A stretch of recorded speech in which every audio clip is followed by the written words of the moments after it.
So now let's see how we can deactivate or close our Evernote account.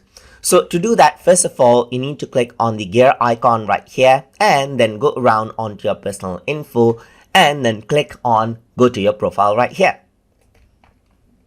Once you do that, what happens is that you get onto the profile section right here. So now what you can do is you can go around on to your account status right here, and over here you have an option to close your Evernote account forever or deactivate your Evernote account.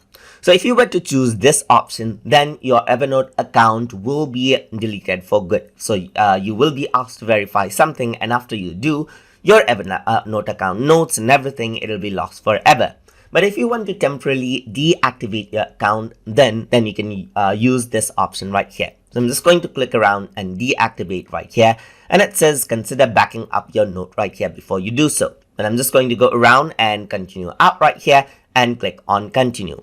So you can go around and choose the reasons right here to deactivate your account right here. So I'm just going to go around and say others and test, and I'm going to click on next right here. So now your account is deactivated. And that is how you can go around and deactivate or even close your account inside of Evernote. So I hope you guys learned something as always. And as always, please like, comment, share, and subscribe.